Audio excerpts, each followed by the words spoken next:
What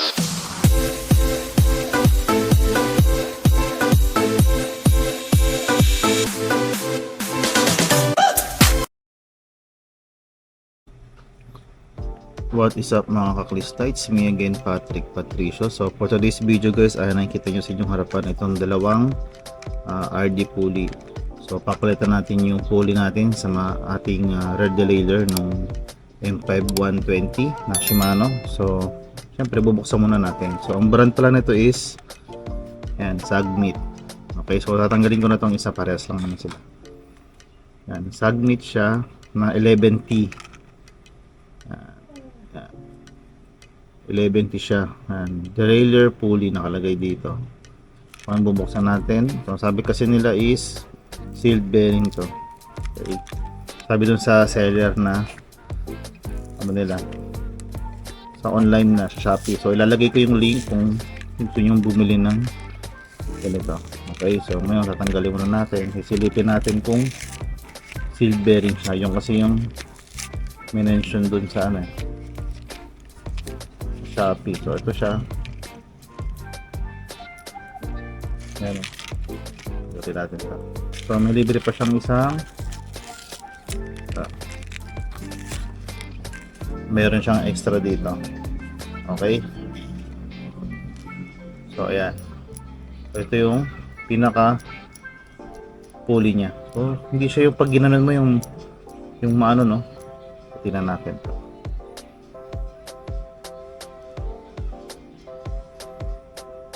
Ano pala? Parang matanggalin to. Ay, nakalagay 11T. Okay, so 11T siya. Nakalagay 11T. Natin yung basura. So, yan. So, tingnan natin kung mabubuksan ko siya. So, wait lang. Medyo matikatigasan siya. So okay mga kaklista, no, legit nga na sealed bearing siya. So nabuksan ko siya ngayon. So ito yung pinaka bearing niya. Sealed bearing nga siya. Yan. So ito yung mga nilalaman ng pulley. So ito meron tayong extra. Yan. So madali naman siya tanggalin. May katigasan na ng konti kasi nga bago siya. Okay. So ngayon itatry ko naman tong buksan kung pwede nating dagdagan ng grasa. Kung hindi, edi diretso kabit na natin. Okay, so yun lang guys. So kung ano yung sumunod na video na to, so yun na, ibig sabihin.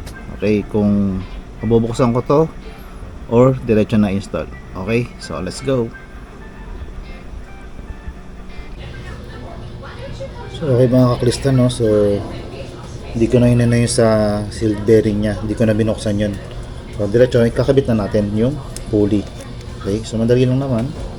So tinanggal ko na yung kadena para mas madali. Tapos nakababad na yon.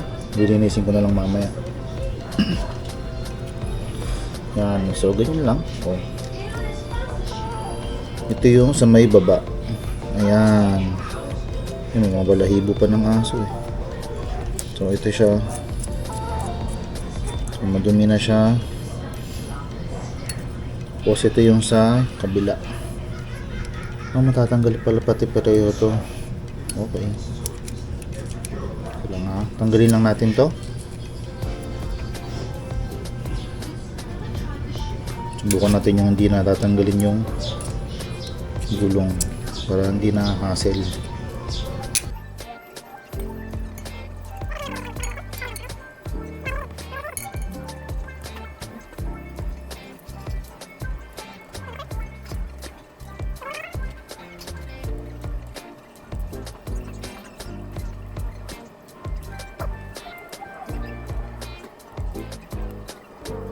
Yun, tanggal na natin. Yan. So ito na siya. Yan. Ito, tinanggal na natin to. Guide pulley. Shimano nakalagay. Okay, magkaiba pala sila. Ito na nakalagay dito, isa. Tension pulley. May mga tawag pala yan. Okay, tension yung dito. Ano ito? Guide pulley. Okay, tsaka magkaiba sila ng itsuro. So, pasensya na doon sa maduming kamay at maduming pulley. Yan, okay. So, may butas-butas ng tension. Kasi ito wala, solid yung guide pulley. Okay. So, at least nalalaman ko din yung ganun. May ganun tawag pala yun. So, lilinisin ko muna to tapos babalikan ko kayo, okay? So, okay mga kaklista, no? So, sa puntong ito, yan, dito sa video na to is medyo nag-struggle ako kanina kasi bakit parang hindi nagkakasya yung screw yung sa bushing niya, ayan, no? So, parang hindi nagkakasya yung ano ko, yung screw doon sa mga pulley natin tsaka sa bushing. So, naalala ko, ayan, tinan nyo yun, no? Hindi nagkakasya. So, naalala ko, meron pala tayong spare na bushing dun sa sagmit na pulley natin, yung bago. So, yun pala yung purpose nun. Hindi ko napansin, yung isang bushing na yun is mas manipis. So, ayan, tinatry ko yung ilagay yung mas manipis na bushing, tapos ayan, ilagay ko yung screw, yun, nagkasya na siya, diba? So medyo nag-struggle ako kanina dyan, kala ko hindi ko may kakabit yung pulley natin. So yun pala yung purpose nung bushing na yun, yung spare na yun, okay? Yung isa pala is makapal, yung isa naman is mas manipis. So buti na lang is pumasok yung screw natin at swabe na yung ikot, okay? So yun, in-update ko lang kayo kung sakaling bibili kayo ng ganyan. Okay? So tara, proceed na tayo at ikabit na natin yan.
So alright, at natapos na natin ikabit yung dalawang pulley natin na tension at guide pulley.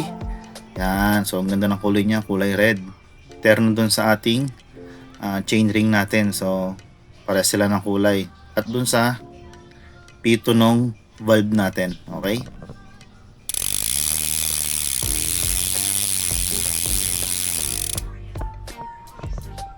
So ngayon, itry naman natin yung mga shifting niya kung goods pa din.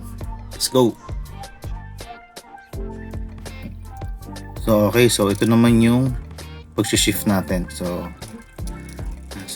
mas smooth pa rin naman yung pag-shift. So although mas naging smooth siya ng konting-konti lang, so mararamdaman nyo naman yun dun sa may shifter niya. So yan kasi ang sinasabi ng karamihan na pag nagpalit ka ng mga sealed bearing yan, mas gumaan din. Okay, so smooth pa din yung ating pag-shift.